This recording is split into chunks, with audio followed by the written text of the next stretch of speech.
Thank you, Jesus. Thank you, Jesus. Thank you, Jesus. Thank you, Jesus. Thank you, Jesus. Thank you, Jesus. Hallelujah. Andaru. Hallelujah. Hallelujah.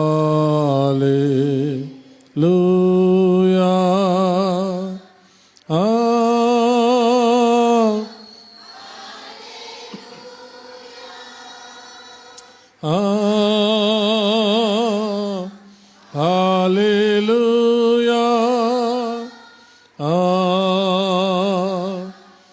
Hallelujah.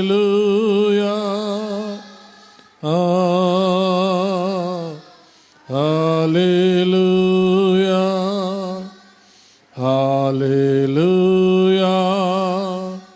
Hallelujah. Hallelujah. Hallelujah.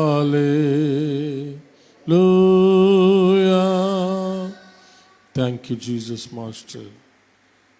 స్తుతిపాత్రుడా, స్తోత్రార్హుడా, ఆరాధ్య దైవమా, సూర్యోదయం మొదలుకొని సూర్యాస్తమయం వరకు స్తుతింపదగిన దేవా, అధిక స్తోత్రములు పొందదగిన దేవా, మీకే స్తుతి స్తుతి స్తోత్రములు స్తోత్రములు. సమస్త స్తుతి ఘనత మహిమ ప్రభావములు యుగయుగములు దేవునికే చెల్లునుగాక. ఆమేన్. అలాగే నిల్చుండి బైబిల్ తెరవండి అందరూ. అపోస్తులైన పౌలు గారు హెబ్రీయులకు రాసిన పత్రిక 5వ అధ్యాయము 7వ వచనాన్ని అందరం కలిసి చదువుకుందాం. హెబ్రీ పత్రిక 5వ అధ్యాయము 7వ వచనాన్ని అందరము కలిసి చదువుకుందాం. శరీరధారి అయ్యున్న దినములలో మహారోదనముతోనూ కన్నీళ్లతోనూ తన్ను మరణము నుండి రక్షింపగలవానికి ప్రార్థనలను యాచనలను సమర్పించి భయభక్తులు కలిగి ఉన్నందున ఆయన అంగీకరింపబడెను. దేవుడు తన పరిశుద్ధ వాక్యమును మన ఆత్మీయ మేళ నిమిత్తమై మన వినికిడిలో దీవించునుగాక. ఆమేన్. దయచేసి కూర్చోండి, ప్రార్థన చేసుకుందాం. తల్లంచి కన్ను మూసుకునండి. మహాపరిశుద్ధుడు అయిన మా ప్రియ పరలోకపు తండ్రి, దయగల మా దేవ యెహోవా, మీకు వందనములు స్తుతులు స్తోత్రములు చెల్లిస్తున్నాము. మీ దీనదాసుడనైన నన్ను మీ సిలువ చాటున మరుగు చేసుకుని నాతోనూ మా అందరితోనూ మాట్లాడమని క్రీస్తు పేర వేడుకొంచున్నాము తండ్రి. ఆమేన్. హల్లెలూయా. మన అంశం చెప్తారా? నిజమైన ఆత్మారాధన. నిజమైన ఆత్మారాధన 5వ భాగం. ఇందులో ఉప అంశం ఏమిటి? ఉప అంశం చెప్పండి. బలిపీఠము. ఏంటి? బలిపీఠము. చెప్పాలందరూ. బలిపీఠము. ఇప్పుడు మనము పోయిన వారం కొన్ని విషయాలు నేర్చుకున్నాం. బలిపీఠము అనగానే బలులు గుర్తొస్తాయి. బలిపీఠం అనగానే బలులు అంటే దేవునికి అర్పించవలసిన బలులు గుర్తొస్తాయి అన్నమాట. ఇప్పుడు క్రీస్తుకు పూర్వం బలిపీఠాలు కట్టి బలులు అర్పించి దేవుని యొక్క అనుగ్రహం పొందుకున్నారు. మనము స్పష్టంగా తెలుసుకున్నాం గత వారం, మన దేహమే చెప్పాల దేవాలయమని, మన హృదయమే బలిపీఠం అని, మన హృదయం అనే బలిపీఠం నుండి దేవునికి బలులు అర్పించాలని మనం తెలుసుకున్నాం. ఆ బలులు ఏంటో మనం స్పష్టంగా తెలుసుకున్నాం. అంటే కొన్నింటిని మనము ధ్యానించాము, ఈరోజు మరికొన్ని మనం ధ్యానిస్తాం. మొదటిగా మన హృదయం అనే బలిపీఠంలో నుండి, లేక మన హృదయం అనే బలిపీఠం పై నుండి మనం దేవునికి సమర్పించవలసినటువంటి బలులు లేక అర్పణలు మొదటిగా ఏమని తెలుసుకున్నాము? స్తుతులు, స్తోత్రములు. స్తుతులు, స్తోత్రములు, అందులోనే కృతజ్ఞత, ఆ స్తుతులు. మళ్ళా ఈరోజు దేవసాయం గారి ద్వారా మరలా వాటిని రిపీట్ చేశారు దేవుడు. చాలా సంతోషం. హల్లెలూయా. అంటే దేవుడు మనలను నిజమైన ఆత్మారాధన చేసేటట్టు సిద్ధపరుస్తున్నాడు అనేది మనకు అర్థమవుతుంది. హల్లెలూయా. ఎందుకంటే ఆరాధన అని అంటే సరైన అవగాహన లేనటువంటి రోజుల్లో మనం ఉన్నాం. పెద్ద పెద్ద డ్రమ్స్ పెట్టేసి, పెద్ద పెద్ద ఇన్స్ట్రుమెంట్స్ పెట్టేసి, గంభీర ధ్వనులతో, వాయిద్యాలతో గంభీరంగా ఏదో పాడేసి, గంతులు వేసేసి, ఒక పెద్ద ఆర్భాటం చేసేస్తే అది ఆరాధన అని అనుకుంటూ ఉన్నారు. దాంట్లోనే ఆనందిస్తున్నారు. నిజమైనటువంటి ఆత్మారాధన, దేవుని చిత్తానుసారమైనటువంటి పరిశుద్ధతతో కూడినటువంటి ఆరాధనను గురించి మాట్లాడితే దానిని ఎవరు కూడా స్వీకరించే స్థితిలో లేరు. అది వాళ్ళు దానిని అంగీకరించకుండా, అంటే అదేదో వాళ్ళకి ఏదో రుచి లేనట్టుగా ఆలోచిస్తూ ఉండడం, సంఘాలు మారడం, అలాగా గంతులు వేస్తూ ఈ తరానికి చెందిన రీతిగా డ్రెస్సెస్, వాళ్ళ అలంకరణ, వాళ్ళ యొక్క వాయిద్యాలు, అంటే ఈ తరానికి, అంటే ఈ యొక్క న్యూ జనరేషన్కి, ఈ తరం వాళ్ళకు తగినట్టుగా ఉంటేనే అందరూ అంగీకరించడం, అలాంటి సంఘాలని ఎన్నుకోవడం, సంఘాలు మారడం, ఇవన్నీ చూస్తూ ఉన్నాం. అందుకనే దేవుడు నిజమైన ఆత్మారాధన గురించి దేవుడు మనతో మాట్లాడుతున్నాడు. నిజమైన దేవుని యొక్క ఆత్మారాధన మనము చేసినప్పుడు దేవుడు స్వీకరించి ఆయన అనుగ్రహాన్ని మనకు అనుగ్రహిస్తాడు. హల్లెలూయా. రెండవదిగా మనం ఏం నేర్చుకున్నామంటే కీర్తనలు, పాటలు, పద్యాలు, గేయాలు, గీతాలు, వీటిని ఆలపించడం, పాడడం, దేవునికి కొత్త కీర్తన రాసి పాడడం, ఇవన్నీ పోయిన వారం మనం నేర్చుకున్నాం. మనలను దేవుడు నూతన పరిచాడు, లేక నూతన జన్మ మనకిచ్చాడు. పాతవి గతించాయి, సమస్తము నూతనమయ్యాయి. నాశనకరమైన గుంటలో నుండి, పాపపు ఊబిలో నుండి, జిగటగల దొంగ ఊబిలో నుండి లేవనెత్తి క్రీస్తు అనే బండపైన మన అడుగులు దేవుడు స్థిరపరిచాడని, మన నోట దేవునికి స్తోత్ర రూపమగు కొత్త కీర్తన పెట్టాడని మనం తెలుసుకున్నాం. కాబట్టి దేవునికి ఎల్లప్పుడూ ఒక కొత్త కీర్తన రాసి పాడి ఆయన్ను ఆరాధించాలని చెప్పి మనము నేర్చుకున్నాం. అందులో ఒక ప్రాముఖ్యమైన విషయం మీకు చెప్పాను, మీరు ఎంతమంది గుర్తుపెట్టుకున్నారో నాకు తెలియదు.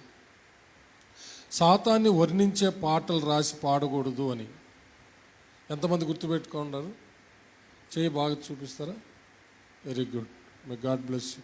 సాతాన్ని వర్ణించే పాటలు రాయకూడదు, సాతాన్ని వర్ణించేటటువంటి పాటలు రాసి పాడకూడదు. ఒకవేళ అలాగా పాడుతూ ఏదైనా ఒక సందేశాన్ని ప్రజలకు ఇవ్వాలనుకోవచ్చు, కానీ అది సరికాదని నేను జ్ఞాపకం చేస్తున్నాను. ప్రభువుని మహిమపరిచేవే ఆయన అద్భుత ఆశ్చర్య కార్యాలు, ఆయన రక్షణ కార్యాలు, మహాశ్చర్య కార్యాలు, ఇవన్నీ కూడా తలపోసుకుంటూ అవన్నీ కూడా ప్రజలలోనికి వెళ్ళి విశ్వాసం కలిగించేటట్టుగా మనము కొత్త పాటలు పాడి దేవుని ఆరాధించాలని. మూడవది ఏమిటంటే ప్రార్థన. ప్రార్థన ప్రార్థన ప్రార్థన అనేది ఆరాధనలో ఎలా భాగమైంది అనేది చూస్తే చాలా ఆశ్చర్యం కలిగించింది నాకు. అంటే ప్రార్థన ఆరాధనలో ఎలా అది అమర్చబడింది. కాబట్టి దేవునికి మనం చేసే ఆత్మారాధనలో ప్రార్థన కూడా ఒక భాగమే. అందుకనే ప్రార్థన అనేది ఒక అభ్యర్థన, రిక్వెస్ట్, అభ్యర్థించడం, అది సమర్పించడం అని పౌలు గారు రాస్తున్నాడు. ఒక స్తుతి సమర్పించినట్టుగా, స్తోత్రములు సమర్పించినట్టుగా, కీర్తనలు పాడి ఆయనకు స్తుతి లేకపోతే కీర్తనలు పాడి ఆయనకు ఆరాధన సమర్పించినట్టుగా ప్రార్థన కూడా ఆయనకు సమర్పిస్తున్నాము అని బైబిల్ చెబుతుంది. ఇప్పుడు మనం చదివిన వాక్యంలో అది స్పష్టంగా రాయబడింది. చూడండి, శరీరధారి ఉన్న దినములలో మహారోదనముతోనూ కన్నీళ్లతోనూ తన్ను మరణము నుండి రక్షింపగలవానికి ప్రార్థనలను యాచనలను సమర్పించి భయభక్తులు కలిగి ఉన్నందున ఆయన అంగీకరింపబడెను. చూడండి, ప్రార్థనలను యాచనలను సమర్పించాడు అనే మాట ఇక్కడ పౌలు గారు రాస్తున్నారన్నమాట.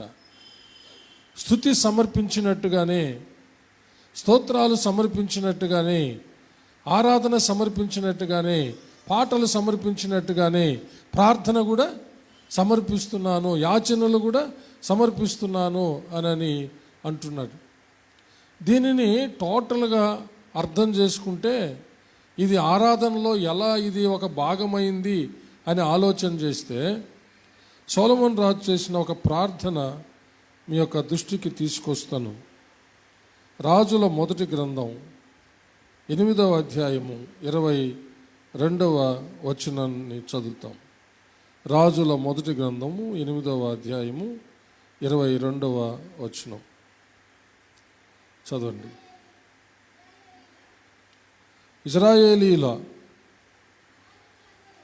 ఇజ్రాయేలీల సమాజకులందరూ చూచుచుండగా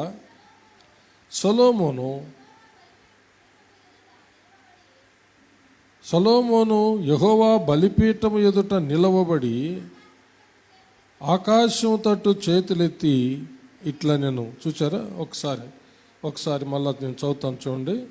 ఇశ్రాయేలీల సమాజకులందరూ చూచుచుండగా సొలొమోను యెహోవా బలిపీఠము ఎదుట నిలవబడి ఆకాశము తట్టు చేతులెత్తి ఇట్లా నేను, యెహోవా ఇశ్రాయేలుల దేవా, పైనున్న ఆకాశమందైనను కిందన్న భూమి అందైనను నీ వంటి దేవుడు ఒకడునూ లేడు. పూర్ణ మనస్సుతో నీ దృష్టికి అనుకూలముగా నడుచు నీ దాసుల విషయమై నీవు నిబంధనను నెరవేర్చుచు కనికరము చూపుచు ఉండవాడవై ఉన్నావు. నీ దాసుడైన నా తండ్రి యగు దావీదునకు నీవు చేసిన వాగ్దానమును స్థిరపరిచి నీవిచ్చిన మాటను నేడు నెరవేర్చి ఉన్నావు. చూడండి, సొలొమోను రాజు దేవునికి గొప్ప ఆలయాన్ని కట్టించాడు. అది యెరూషలేము దేవాలయం. హల్లెలూయా. ప్రపంచంలో ఇంతవరకు కూడా అలాంటి కట్టడము ఎవరూ కట్టించలేదంట. హల్లెలూయా. ప్రపంచంలో ఇప్పటికి కూడా అంత జ్ఞానవంతుడు ఎవరు లేరట. ఇప్పటికి కూడా అంత శ్రీమంతుడు ఐశ్వర్యవంతుడు ఎవరు లేరంట. ఎందుకంటే దేవుడు ఆయనకి ఆ వరాలన్నీ ఇచ్చాడు. హల్లెలూయా. దేవుడిచ్చినటువంటి జ్ఞానంతో మోషేకి దేవుడు కనుపరిచిన విధంగా మోషే ప్రత్యక్షపు గుడారపు నమూనాను తీసుకొని, హల్లెలూయా, దానిని రాతి కట్టడం చక్కగా, అంటే మోషేకి దేవుడు చూపించిన మాదిరి చొప్పుననే సొలొమోను రాజు కూడా ఆ గొప్ప దేవాలయాన్ని రాతి కట్టడాన్ని కట్టించాడనమాట. అందులో అతి పరిశుద్ధ స్థలంలో ఉంచాల్సినటువంటి మందసం దావీదు గుడారములో నుంచి ఆ మందసాన్ని తీసుకొని అతి పరిశుద్ధ స్థలంలో పెట్టి ప్రతిష్ఠిస్తారు. పరిశుద్ధ స్థలంలో ఉండాల్సిన వస్తువులన్నీ పెడతారు. యాజకులు ప్రతిష్ఠిస్తారు. ఆ విధంగా దేవాలయపు పరికరాలన్నిటిని కూడా ప్రతిష్ఠించిన తరువాత యాజకులు నిలవలేనంత మహిమ దిగొస్తుంది. దేవుని యొక్క సన్నిధికి, దేవుని యొక్క మందిరంలో నిండిన తేజో మహిమకు యాజకులు నిలవలేకపోతారన్నమాట. ఆ సమయంలో సొలొమోను రాజు బలిపీఠం దగ్గరకు వస్తాడు. చప్పలు కొట్టి దేవుని మహిమ పెడదాం. బలిపీఠం దగ్గరకు వస్తాడు. మన అంశం బలిపీఠం, జాగ్రత్తగా గమనించండి. సొలొమోను రాజు బలిపీఠం దగ్గరకు వచ్చాడు. ఎవరు వచ్చాడు? సొలొమోను రాజు వచ్చాడు. అప్పటికే సొలొమోను రాజు యొక్క ఖ్యాతి సర్వలోకమంతా వ్యాపించింది. మహాగణుడుగా ఉన్నాడు, చాలా గొప్పవాడుగా ఉన్నాడు. అలాంటి రాజు ఇప్పుడు ఎక్కడికి వచ్చాడు? బలిపీఠం దగ్గరికి వచ్చాడు. బలిపీఠం దగ్గరికి వచ్చాడు. తన రాజు అనే సంగతిని పక్కన పెట్టాడు. హల్లెలూయా. తన శ్రీమంతుడు అనే సంగతి పక్కన పెట్టాడు. బాగినాల హల్లెలూయా. ఆరాధనలో ప్రార్థన ఎలా మిళితమవుతున్నదో, మనం దేవునికి ప్రీతికరమైన ఆరాధన బలిపీఠమును సమీపించి ఎలా సమర్పించాలో గుర్తు చేస్తున్నాడు పరిశుద్ధాత్మ దేవుడు. తను రాజు అనే సంగతి పక్కన పెట్టాడు. హల్లెలూయా. తను శ్రీమంతుడనే సంగతి పక్కన పెట్టాడు.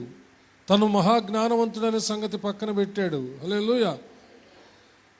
ఒక యాజకుని వలె తను తాను తగ్గించుకొని బలిపీఠం దగ్గరికి వచ్చాడు. హల్లెలూయా. చేతులు ఎత్తాడు ప్రియులరా. హల్లెలూయా. దేవుని యొక్క సన్నిధిలో చేతులు ఎత్తడం అనేది నైవేద్యము అర్పించడం. దేవుని యొక్క సన్నిధిలో చేతులు ఎత్తి దేవుణ్ణి స్తుతించడం అనేది దేవునికి బలులు అర్పించడం, నైవేద్యం అర్పించడంతో సమానం. అలాగ ఆయన తను తాను ఎంతగానో తగ్గించుకొని బలిపీఠం దగ్గరకు వచ్చాడు. బలిపీఠం బయట ఆవరణంలో ఉండేది. హలో, ఎక్కడ బలిపీఠం ఉండేది? బయట ఆవరణంలో.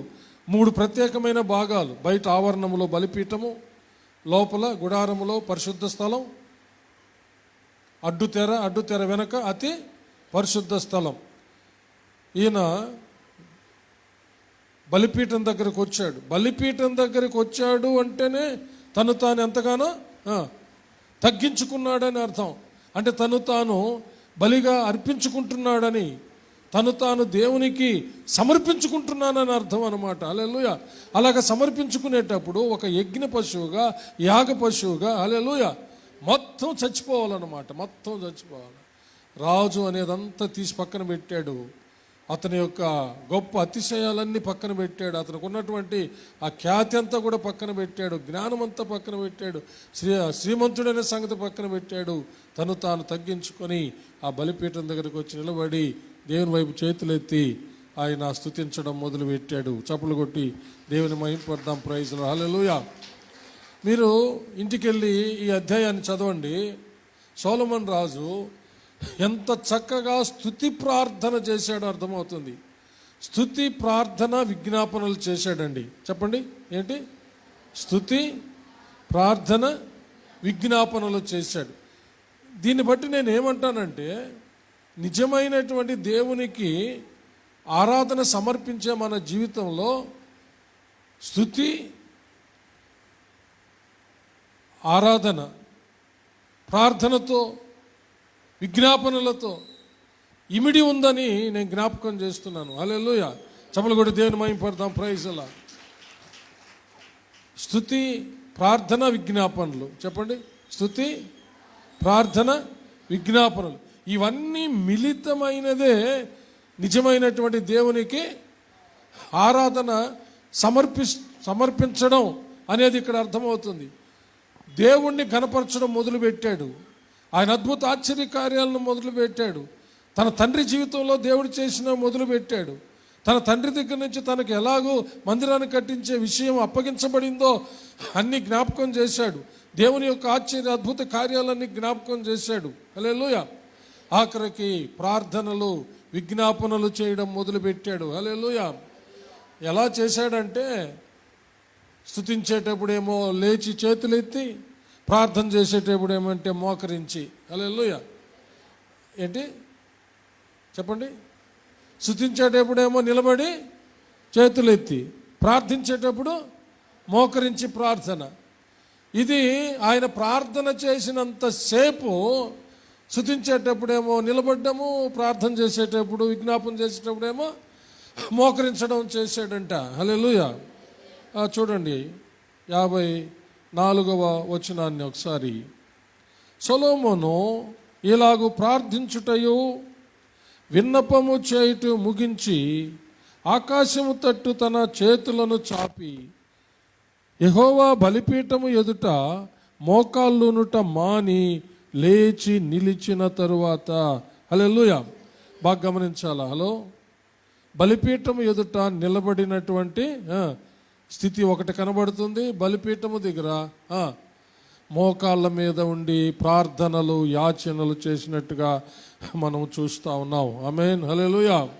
కాబట్టి దేవుని స్తుతించేటప్పుడు నిలబడి చేతులెత్తి దేవుని స్తుతించడం, ప్రార్థించేటప్పుడు బలిపీఠం ఎదుట మోకరించి మోకాళ్ళుని ప్రార్థన చేయడం. సుదీర్ఘమైన ప్రార్థన చేశాడు ప్రియులారా. ఆ ప్రార్థన దేవుడు ఆలకించాడు. హల్లెలూయా. ఆయన చేసినటువంటి స్తుతి ప్రార్థన విజ్ఞాపనలు దేవుడు అంగీకరించాడు. ఇప్పటికీ కూడా హల్లెలూయా సొలొమోను రాజు దేవుణ్ణి వేడుకొని ప్రార్థించినటువంటి ప్రార్థనలు దేవుడు విన్నాడనే దానికి ఇప్పటికి కూడా జవాబు మనం చూస్తూనే ఉన్నాం. దానియేలు యెరూషలేము వైపు కిటికీలు తెరిచి ఉంటే రోజుకు 3 మారు ప్రార్థన చేసినప్పుడు దానియేలు ప్రార్థన ఆలకించాడు. అది ఎక్కడిదో తెలుసా? సొలొమోను రాజు చేసిన ప్రార్థన. ఎక్కడిది? సొలొమోను రాజు చేసిన ప్రార్థనలో భాగమే. ఇప్పటికి కూడా ఈ ప్రపంచ నలుమూలలకు చెదిరిపోయినటువంటి యూదులు, ఇశ్రాయేలీలు యెరూషలేము వైపు తిరిగి, యెరూషలేము ప్రపంచ పటంలో ఏ దిక్కునుందో తెలుసుకొని ఆ వైపు తిరిగి, కొందరైతే ఒక గోడ కట్టుకొని యెరూషలేముకు అభిముఖంగా ఒక గోడ కట్టుకొని ఆ గోడ వైపు తిరిగి ప్రార్థన చేసినప్పుడు దేవుడు ఆలకిస్తూ ఉన్నాడంట. ఇప్పుడు కూడా చమలు కొట్టి దేవుని మహిమపడతాం. Praise lord. దానికి కారణం ఏంటో తెలుసా? సొలొమోను రాజు చేసినటువంటి స్తుతి, ఆరాధన, ప్రార్థన, విజ్ఞాపనలే. చప్పలు కొట్టి దేవుని మహిమపడతాం. ఆయన తను తాను ఎంతగానో తగ్గించుకొని దీనుడై రాజనే సంగతి పక్కన పెట్టి, తనకున్న ఖ్యాతి ఎంత పక్కన పెట్టి, తనకున్న ఘనతలన్నీ పక్కన పెట్టి, సర్వ సమాజం చూస్తూ ఉండగా హల్లెలూయా బలిపీఠం దగ్గరకు వచ్చి తను తాను తగ్గించుకొని చేతులెత్తి దేవుణ్ణి స్తుతించుచూ ఉన్నాడు. అంత మాత్రం కాకుండా ప్రార్థనలు విజ్ఞాపనలు చేస్తున్నప్పుడు మోకాళ్ళ మీద వంగి ప్రార్థన చేస్తూ ఉన్నాడు. హల్లెలూయా. ఇలాగూ ప్రియులరా ఆయన దేవుని స్తుతించడం, ప్రార్థన చేయడం అంతా చాలించి ప్రజలను దీవించినట్టుగా మనము అక్కడ చూస్తూ ఉన్నాము. హల్లెలూయా. దేవునికి మహిమ కలుగును గాక. ఆ చదవండి తర్వాత వచనం.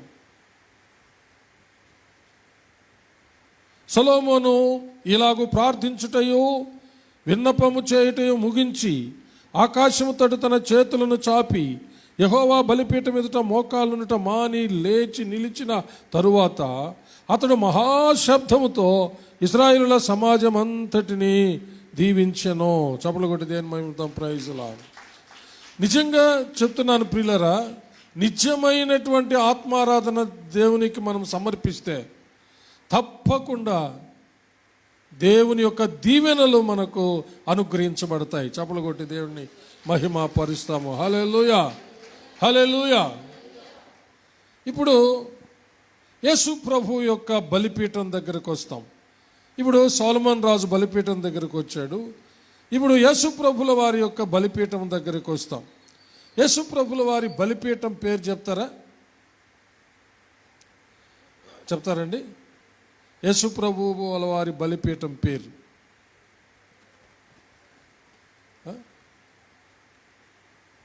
జోసఫ్ బ్రదరు గెత్సెమనే బలిపీఠం అంటున్నాడు. యేసు ప్రభువుని బలిచ్చిన బలిపీఠం. గట్టిగా మళ్ళీ ఇప్పుడు కరెక్ట్గా వచ్చేసాడు జోసఫ్ గారు. గొల్గొతా కొండ. చప్పలు కొట్టి దేని మైపడదాం. ప్రైజ్ అలాడ్. గట్టిగా చప్పలు కొట్టండి. హల్లెలూయా. గొల్గొతా కొండ. గొల్గొతా కొండ అనే బలిపీఠం. ఆ బలిపీఠం మీద భూమి ఆకాశాల మధ్యలో సిలువలో వేలాడుతూ బలైనటువంటి ప్రభు. హల్లెలూయా. చప్పలు కొట్టి దేవుని మహిమపడదాం. ప్రైజ్ అలాడ్. హల్లెలూయా. సొలొమోను రాజు ఇశ్రాయేలీయుల కొరకు మాత్రమే ప్రార్థన చేస్తే గొల్గొతా కొండపైన భూమి ఆకాశాల మధ్యన వేలాడిన ప్రభు సర్వలోకం కోసం ప్రార్థన చేశాడు. చప్పలు కొట్టి దేవుని మహిమపడదాం. ఆనాడు సొలొమోను రాజు చేసిన ప్రార్థనే ఇప్పటికి కూడా యూదులు అదేవిధంగా యెరూషలేం వైపు తిరిగి ప్రార్థన చేస్తే అంగీకరించబడుతున్నప్పుడు ఇక సొలొమోను కంటే గొప్పవాడు ఇక్కడ ఉన్నాడు, యోనా కంటే గొప్పవాడు ఇక్కడ ఉన్నాడని చెప్పినటువంటి ప్రభు గొల్గొతా కొండనే బలిపీఠం పైన భూమి ఆకాశాల మధ్య సిలువలో వేలాడుతూ నీ కోసం నా కోసం సర్వలోకం కోసం బలైనటువంటి ఆ ప్రభు చేసిన ప్రార్థన, ఆ ప్రభు నామంలో చేసే ప్రార్థన దేవుడు అంగీకరించడా? హల్లెలూయా. చప్పలు కొట్టి దేవుని మహిమపడదాం. Praise the Lord. సొలొమోను రాజు చేసిన ప్రార్థనే ఇప్పటికి కూడా యూదులు విశ్వసించి చేస్తూ ఉంటే వాళ్ళని అంగీకరిస్తున్నాడు దేవుడు. సొలొమోను కంటే గొప్పవాడు, యోనా కంటే గొప్పవాడు, అందరికంటే గొప్పవాడు మన ప్రభువైన యేసుక్రీస్తుల వారు చేసినటువంటి ప్రార్థన. హల్లెలూయా. ఆలకించిన తండ్రి ఇప్పుడు తండ్రి కుడి పార్శ్వమున కూర్చుని మన కోసం విజ్ఞాపన చేస్తున్నటువంటి ప్రభు నామంలో మనం ఈ భూమి మీద మనము ఆయనకు స్తుతి యాగము సమర్పించి స్తుతి ఆరాధన ప్రార్థన విజ్ఞాపన చేసినప్పుడు హల్లెలూయా ఆయన అంగీకరించి మనకు కృప అనుగ్రహించడా, మనల్ని దీవించడా? తప్పకుండా తప్పకుండా. హల్లెలూయా. ఒక్కసారి ఆ గొల్గొతా కొండ దగ్గరికి వస్తాం. లూకా సువార్త 23వ అధ్యాయము 33వ వచనం. లూకా సువార్త 23వ అధ్యాయం 33, 34 వచనాలు చదవండి. వారు కపాలమనబడిన స్థలమునకు వచ్చినప్పుడు అక్కడ కుడివైపున ఒకరిని ఎడమవైపున ఒకరిని ఆ నేరస్తులను ఆయనతో కూడా సిలువ వేసిరి. యేసు తండ్రి వీరేమి చేయుచున్నారో వీరెరుగరు గనుక వీరిని క్షమించుమని చెప్పెను. వారు ఆయన వస్త్రములను పంచుకొనుటకాయ చీట్లు వేసిరి.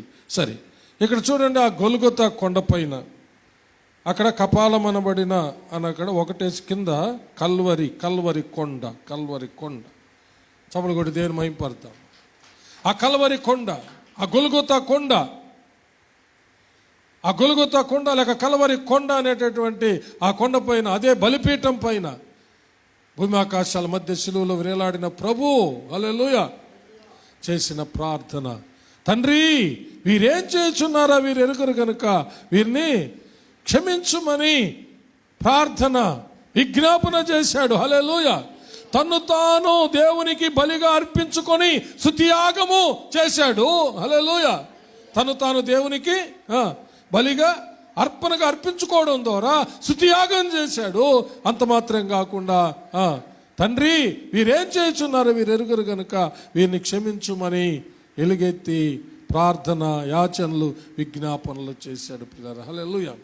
కాబట్టి దేవునికి నిజమైనటువంటి ఆత్మానుసారమైన ఆరాధనలో స్తుతి స్తోత్రాలతో పాటు కీర్తనలో పాటు ఆరాధనతో పాటు హల్లెలూయా ప్రార్థన కూడా ఇమిడి ఉన్నది అనేది మనకు అర్థమవుతుంది. చప్పలు కొట్టి దేవుణ్ణి మహింపడతాం. హల్లెలూయా. కాబట్టి ఒక ఫుల్ మీల్ సంపూర్ణ భోజనం మనం తిన్నట్టుగా హల్లెలూయా మనం సంపూర్ణంగా దేవునికి మనము ఆత్మానుసారమైన నిజమైన ఆరాధన మనము సమర్పించాలి. చప్పలు కొట్టి దేవుని praise God. Very good. Hallelujah. సమర్పించాలి. మరొక ప్రాముఖ్యమైన విషయం ఏంటంటే మనము దేవునికి నిజమైన ఆత్మానుసారమైన ఆరాధన సమర్పించేటప్పుడు హల్లెలూయా మనము చేయవలసినటువంటి ఒక ప్రత్యేకమైన విషయాన్ని హెబ్రీ పత్రిక 5వ అధ్యాయం మొదటి 3 వచనాల్లో చెప్పబడింది. చదవండి. ప్రతి ప్రధాన యాజకుడును మనుషులలో నుండి ఏర్పరచబడిన వాడై పాపముల కొరకు అర్పణలను బలులను అర్పించుటకు దేవుని విషయమైన కార్యములు జరిగించుటకై మనుషుల నిమిత్తము నియమింపబడును. తాను కూడా బలహీనత చేత ఆవరింపబడి ఉన్నందున అతడు ఏమియో తెలియని వారి ఎడలను త్రోవ తప్పిన వారి ఎడలను తాలిమి చూపగలవాడై ఉన్నాడు. ఆ హేతువు చేత ప్రజల కొరకు ఎలాగో అలాగే తన కొరకును పాపముల నిమిత్తము అర్పణము చేయవలసిన వాడై ఉన్నాడు. చప్పలు కొట్టి దేవుని మహిమ పరుస్తాము. హల్లెలూయా. ప్రధాన యాజకుడు దేవుడు తను ఏర్పరచుకున్న ప్రజలలో నుండి ప్రత్యేకించబడిన వాడు. హల్లెలూయా. చప్పలు కొట్టి దేవుని మహిమ పడతాం. ప్రధాన యాజకుడు దేవుడు ఏర్పరచుకున్న తన ప్రజలలో నుండి ప్రత్యేకించుకున్నవాడు, ఏర్పరచుకున్నవాడు. ఎందుకంటే దేవుని యొక్క సన్నిధిలో ఆ ప్రజల యొక్క పాపముల నిమిత్తమై, వాళ్ళ యొక్క పాప పరిహారము నిమిత్తమై వారి పక్షంగా బలులు దేవునికి అర్పించి వాళ్లకు పాప పరిహారము జరిగించాలన్నమాట. అనగా పాప ప్రాయశ్చిత్తార్థం వాళ్ళ పక్షంగా ఈయన బలులు అర్పించాలి. వాళ్ళ కోసం ప్రార్థనలు యాచనలు చేయాలి. చప్పలు కొట్టి దేవుని మహిమ పడతాం. ఇక్కడ ఏమని రాయబడిందంటే ఆ యొక్క పాపులైన మనుషుల కొరకు ఎలాగైతే బలి అర్పిస్తాడో యాజకుడు కూడా, ప్రధాన యాజకుడు కూడా లేక యాజకులందరూ కూడా వారి యొక్క పాపముల నిమిత్తమై వారి యొక్క బలహీనతల నిమిత్తమై బలులు అర్పించబద్ధుడై ఉన్నాడు అని చెప్పి ఇక్కడ పౌలు గారు రాస్తూ ఉన్నాడు అన్నమాట. హల్లెలూయా. అంటే దీని అర్థం ఏమిటంటే ప్రజలు అలాగే పాస్టరు. అంటే ఇప్పుడు యాజకుడు అంటే పాస్టరు, ప్రజలు అంటే సంఘస్థులు, విశ్వాసులు, పాస్టరు అందరూ కలిసి హల్లెలూయా ప్రతి ఒక్కరి కోసం దేవునికి బలులు అర్పించాలన్నమాట. హల్లెలూయా. ఇప్పుడు నేను మీలో నుంచి పాస్టర్గా ప్రత్యేకించబడినప్పటికీ బలహీనత విషయాల్లో మీతో సమానమే. హలో, మీతో సమానమే. పాపముల విషయాల్లో మీతో సమానమే. మనం పాపులం కాదు, కానీ పాపం లేని వాళ్ళం మాత్రము కాదు. ఇది ఎప్పుడు గుర్తుపెట్టుకోవాలి. మనం పాపులమైతే కాదు, మనము నీతిమంతులం, పరిశుద్ధులంగా తీర్చబడ్డాం. యేసు ప్రభు రక్తము ద్వారా మనము పాపుల లిస్టులో నుండి పరిశుద్ధుల లిస్టులోకి వచ్చాం. అవినీతిమంతుల లిస్టులో నుంచి నీతిమంతుల లిస్టులోకి వచ్చాం. కాబట్టి మనము ఇప్పుడు పాపులం కాదు, అలాగని పాపము లేని వాళ్ళం మాత్రము కాదు. It is very very important. కాబట్టి యాజకుడితో సహా ప్రజలు, యాజకుడు అందరి కొరకు యాజకుడు బలులిచ్చిన రీతినే తన కొరకును కూడా బలి అర్పించుకొని పాప పరిహారం పొందాలి. హల్లెలూయా. చప్పలు కొట్టి దేవుని మహిమ పడదాం. ప్రైజ్ గాడ్ అని ఇక్కడ స్పష్టంగా తెలియజేస్తూ ఏమంటున్నాడంటే ఆ బలులు అర్పించే సమయంలో ఓ ప్రధాన యాజకుడా, నీవు తాల్మి కలిగి ఉండాలి, నీవు దయ కలిగి ఉండాలి, నువ్వు కరుణ కలిగి ఉండాలి. ఏ పాపిని నువ్వు తోసివేయకూడదు. హలో, ఏ పాపిని నువ్వు త్రోసివేయకూడదు. ఏమి తెలియని వాడై పాపం చేసిన వాడినైనా సరే, తెలిసి తప్పిపోయిన వాడినైనా సరే నీవు తోసివేయకూడదు. వాళ్ళ కొరకు నువ్వు దయగలిగి వాళ్ళ కోసం నువ్వు దేవుని సన్నిధిలో బలులు చెప్పండి అర్పించి వారి కోసం ప్రార్థనలు యాచనలు చేయాలి అని అంటున్నాడు. చప్పలు కొట్టి దేవుని మహిమ పడదాం. ప్రైజ్ అలా. అంటే చూడండి, ఏమి తెలియని వారు అంటే ధర్మశాస్త్రం తెలియని వారు అని అర్థం. దయచేసి ప్లీజ్ అర్థం చేసుకోండి. నేను ముగిస్తున్నాను, టైం పరిగెత్తేస్తూ ఉంది.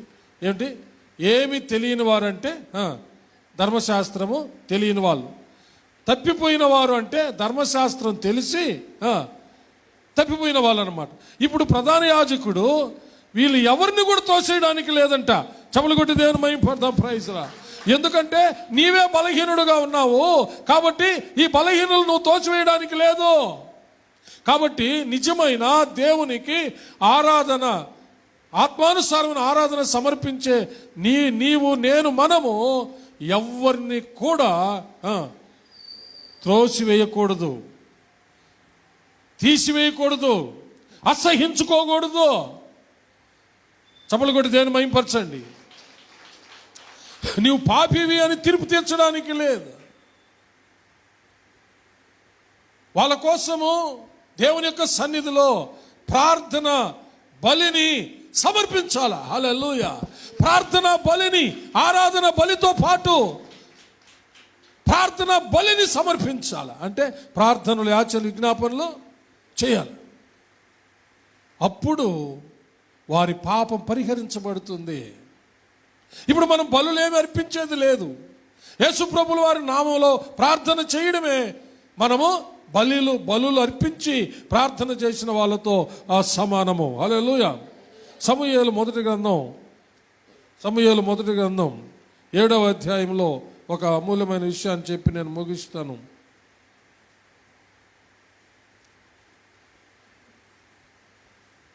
7వ అధ్యాయం, సమూయేలు మొదటి గ్రంథం 7వ అధ్యాయము 9వ వచనం.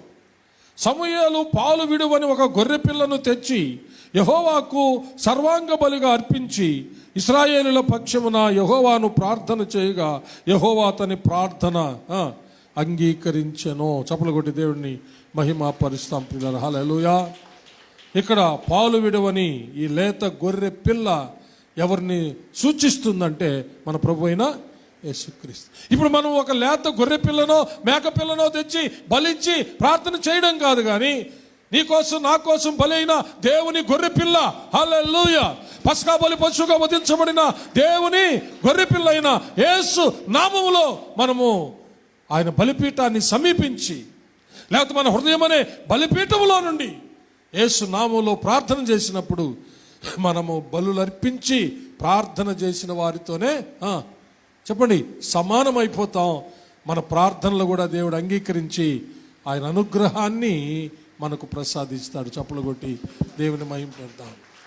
కాబట్టి ప్రియులారా, మన జీవితాల్లో బలిపీఠం ఉండాలి. బలిపీఠం మీద సమర్పించేటటువంటి సమర్పణలన్నీ కూడా సమర్పించాలి. అబ్రహాము జీవితంలో ఎన్నో బలిపీఠాలు కట్టాడు. తను గుడారం వేసుకొని నివసించిన చోట కూడా బలిపీఠం కట్టాడు. అక్కడ ప్రార్థన చేసినట్టుగా మనం చూస్తూ ఉన్నాం. హల్లెలూయా.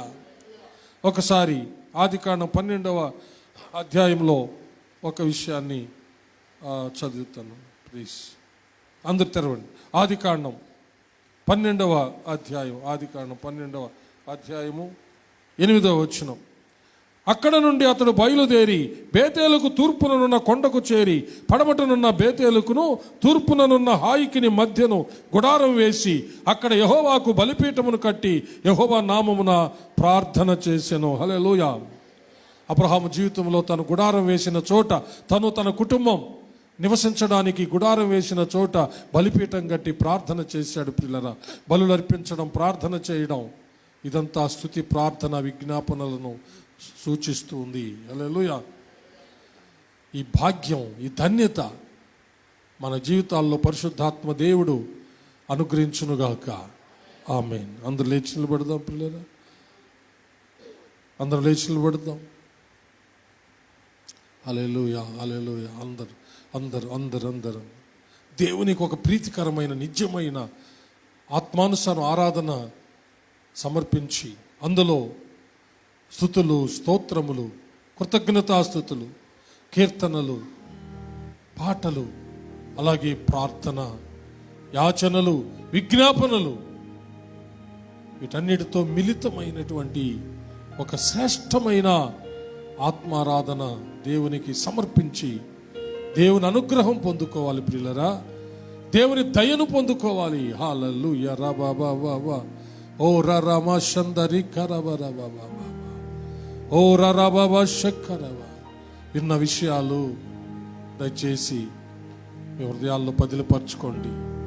ఊరకనే ఏదో గంతులు వేసి పెద్ద పెద్దగా డ్రమ్స్ కొట్టేసి ఏదేదో పెద్ద పెద్ద ఇన్స్ట్రుమెంట్స్ పెట్టేసి ఆర్భాటాలు చేసేసి అసలు దేవునికి ఇష్టమైనటువంటి ఆరాధన చేయకుండా, దేవుడు కోరుకున్న విధంగా, దేవుడు చూపించిన మాదిరి చొప్పున కాకుండా మానవ కల్పితమైన పద్ధతుల ద్వారా ఆరాధన సమర్పించి ఏమి ప్రయోజనం ఉండదు ఉండదు ఉండదు. దేవుని అనుగ్రహం కొంచెం కూడా పొందుకోలేం ప్రియులరా. పరిశుద్ధ బైబిల్ గ్రంథములో దేవుడు పరిశుద్ధాత్మ ద్వారా ఆయన ఏర్పరచుకున్న వారిని ఏ విధంగా ప్రేరేపించి తనకు స్తోత్ర రూపం ఒక కొత్త గీతాన్ని నోటపెట్టి పాడించుకున్నాడో, ఆత్మానుసారం ఆరాధనను ఆయన వారి హృదయాల్లో పెట్టి పొందుకున్నాడో, అదేవిధంగా నీవు నేను మనము చేసినప్పుడు దేవుడు అంగీకరిస్తాడు. ఒకసారి ఆలోచించు. నీ హృదయమైన బలిపీఠం ఆయనకు ఆరాధన కోసం ఉందా? హలో, నీ హృదయమైన బలిపీఠం రెడీగా ఉందా? అందుకు నీ హృదయాంతరంగాల్లో నుండి, హృదయం అనే బలిపీఠం పై నుండి నిజమైన ఆత్మానుసారమైన ఆరాధన సమర్పిస్తున్నావా? నీ దేహం అనే దేవాలయములో నీ హృదయం అనే బలిపీఠం పై నుండి నీ దేవునికి నిజమైన స్తుతియాగాన్ని సమర్పిస్తున్నావా? నిజమైనటువంటి ప్రార్థనలు, యాచ విజ్ఞాపనలతోనూ, పాటలతోనూ, స్తుతులతో, స్తోత్రములతో, కృతజ్ఞతలతో కూడినటువంటి ఆ గొప్ప ఆత్మానుసారమైన నిజమైన ఆరాధన సమర్పించగలుగుతున్నావా? అసలు నీ దేహమే దేవుని ఆలయం అని ఏమన్నా గుర్తుందా? నీ హృదయమే దేవునికి బలిపీఠం అనేదన్నా గుర్తుందా? లేకపోతే ఈరోజైనా నీ జీవితాన్ని అర్థవంతం చేసుకో. విన్న వాక్యాల ద్వారా దేవుడు ఏ విధంగా, ఏ కోణంలో నిన్ను దర్శించాడో నీవు ధన్యుడవు. దేవుడు నీకు ఏదైతే హెచ్చరిక చేశాడో, పరిశుద్ధాత్మ దేవుడు ఏ విషయమైతే ఒప్పిస్తూ ఉన్నాడో దాన్ని ఒప్పుకొని ఇకనైనా దేవునికి నీ దేహం అనే దేవాలయంలో, నీ హృదయం అనే బలిపీఠం పై నుండి దేవుడు స్వీకరించదగిన ఆత్మానుసారమైన ఆరాధన సమర్పించి దేవుని అనుగ్రహం పొందుకో సోదరుడా, సోదరి. హల్లెలూయా. ఓ రబా బాబా షబరబా, ఓ రమమ షందరిక రబరబ. Thank you Jesus master. ప్రార్థించుకుందాం. అందరూ తలలోంచి కన్ను మూసుకోండి. మహాపరిశుద్ధుడు అయిన మా ప్రియ పరలోకపు తండ్రి, మీకు ఇష్టమైన ఆరాధన తండ్రి, మా దేహం అనే మీ ఆలయంలో, మా హృదయం అనే బలిపీఠం పై నుండి స్తుతి, స్తోత్రములు, కృతజ్ఞతాస్తుతులు, ప్రార్థనలు, పాటలు, పద్యములు, గేయములు, గీతములతో కూడినటువంటి సంపూర్ణమైనటువంటి ఒక సమర్పణ, ఆత్మానుసారమైనటువంటి ప్రభు ఆరాధన సమర్పించి తద్వారా మీ అనుగ్రహం పొందుకొని దీవించబట్టుకు కృప దయచేయమని క్రీస్తు పేర స్తుతించి ప్రార్థించి వేడుకొంచున్నాము పరమ తండ్రి. ఆమేన్. నా ప్రాణమా యెహోవాను సన్నుతించుము, నా అంతరంగముననున్న సమస్తమా ఆయన పరిశుద్ధ నామమును సన్నుతించుము. నా ప్రాణమా యెహోవాను సన్నుతించుము, ఆయన చేసిన ఉపకారములలో దేనిని మరువకము. ఆమేన్. మన పరమ తండ్రి అయిన దేవుని ప్రేమ, కుమారుడైన యేసుక్రీస్తు ప్రభుల వారి యొక్క కృప, పరిశుద్ధాత్మ దేవుని అన్యోన్య సహవాసము, సన్నిధి, కాపుదల, భద్రత, నడిపింపు ఇప్పుడు ఎల్లప్పుడు సదాకాలము మీకందరకును, మీ బిడ్డలకు, మీ బిడ్డల బిడ్డలకు, మీరు కలిగి ఉన్న సమస్తానికి తోడై దీవించి ఆశీర్వదించి కాచి కాపాడునుగాక. Amen, amen, amen. May God bless you all. యేసయ్య నామములో మీకు అందరికీ వందనాలు. ఒకరొకరు సమాధానం తెలుపుకొని వెళ్ళి క్రీస్తు ప్రేమలో జీవించండి. దేవుని నిత్య సమాధానం మీ అందరితో ఉండునుగాక.